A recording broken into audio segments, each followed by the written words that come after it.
안녕하세요. 하나님의 은혜와 평강이 여러분의 삶에 가득하기를 기도합니다.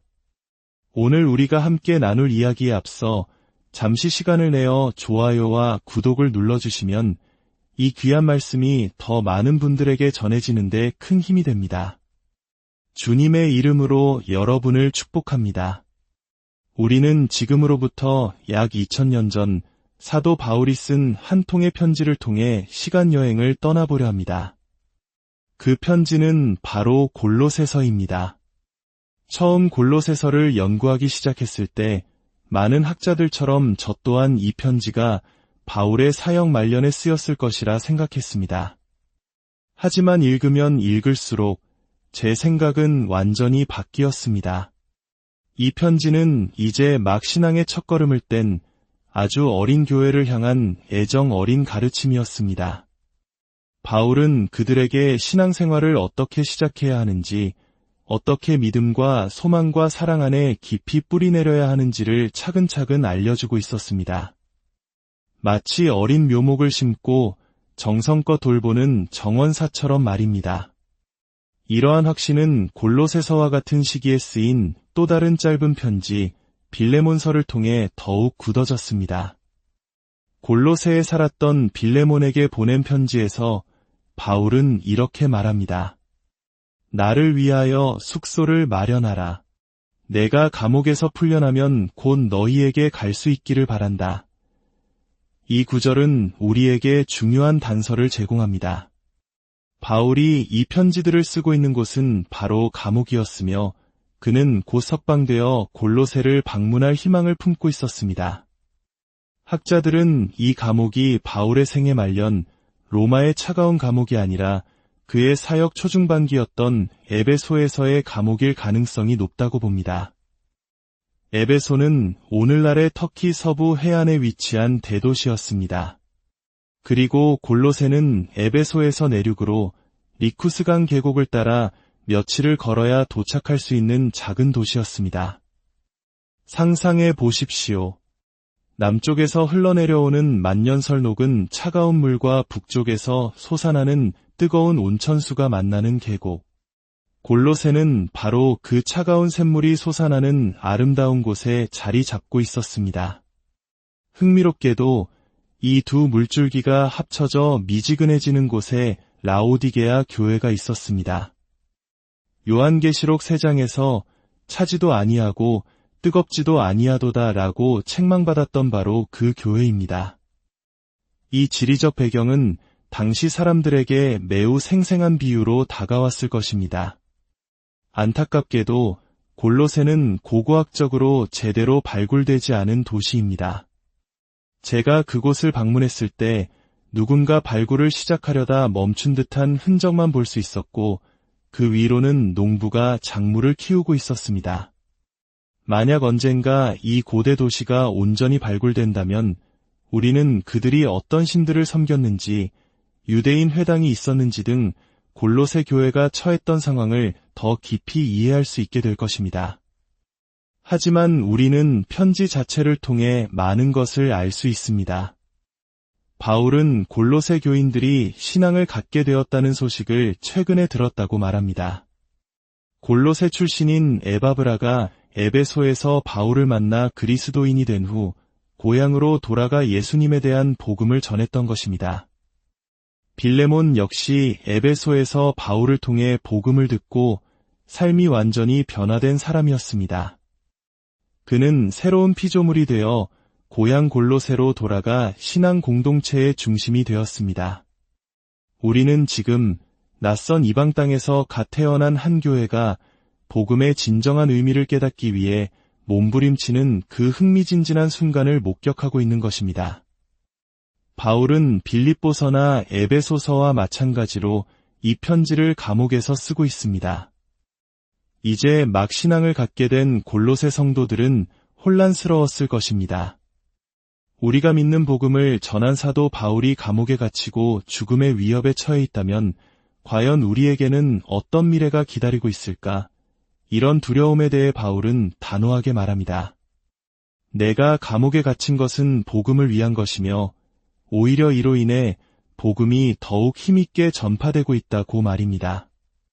바울이 이 편지를 쓴 가장 큰 이유는 그들을 격려하고 믿음을 굳건하게 하기 위함이었습니다. 당시 골로새는 수많은 철학과 사상들이 난무하는 곳이었습니다. 거리에는 온갖 종류의 지혜를 가르치는 사람들이 있었습니다. 하지만 바울은 선포합니다. 세상의 모든 지혜를 포함하고도 남는 단 하나의 참된 지혜가 있으며 그 지혜는 오직 예수 그리스도 안에서만 발견될 수 있다고 말입니다. 예수님을 온전히 이해하게 될 때 다른 어떤 지혜도 더 이상 필요하지 않다는 것입니다. 또한 당시 유대인 공동체는 소아시아 전역에 흩어져 살고 있었기에 골로새에도 회당이 있었을 가능성이 높습니다. 갈라디아 교회처럼 골로새 교회 역시 유대교로부터 예수님을 믿는 것만으로는 부족하다. 할례를 받고 율법을 지켜야 한다. 는 압박을 받았을 수 있습니다. 이 모든 상황을 이해하기 위해 우리는 한 가지 중요한 사실을 기억해야 합니다. 고대 사회에서 예수님을 따르는 것은 목숨을 건 위험한 선택이었다는 것입니다. 모든 도시와 마을에는 그 지역을 지키는 수호신들이 있었습니다.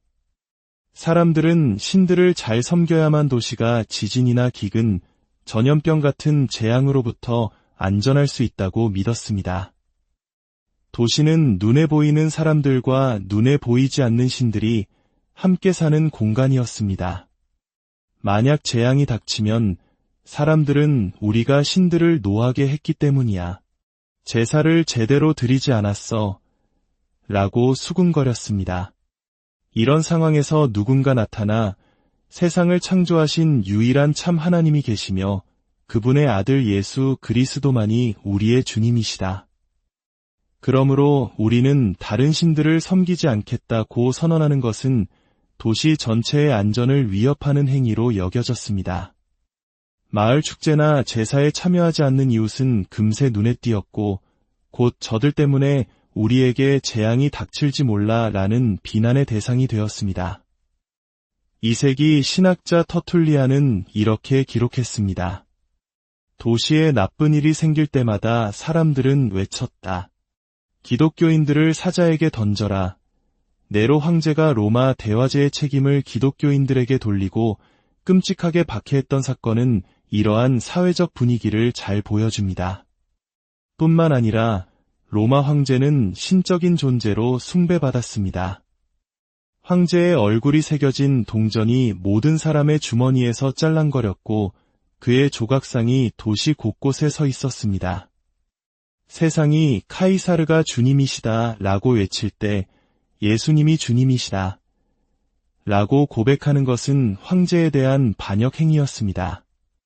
이렇듯 골로새의 어린 교회는 세상의 철학, 이교도의 신들, 로마 황제 숭배, 그리고 유대교 율법주의라는 거대한 파도 한가운데 놓인 작은 배와 같았습니다. 너무나도 혼란스럽고 위태로운 상황이었습니다. 바로 이들을 향해 바울은 목자의 심정으로 편지를 씁니다. 그리고 그의 모든 가르침의 중심에는 오직 한 분, 예수 그리스도가 계십니다. 바울은 반복해서 외칩니다. 우리가 전파하는 것은 어떤 새로운 종교체계가 아니라 바로 예수 그리스도 그분 자신이라고 말입니다. 예수님은 이스라엘이 기다려온 메시아이시며 온 세상의 참된 주님이십니다.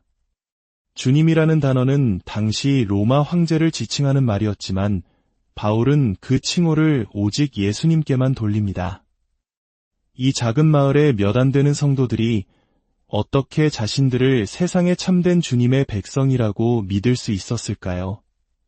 바울은 그들의 정체성을 새롭게 정의해 줍니다.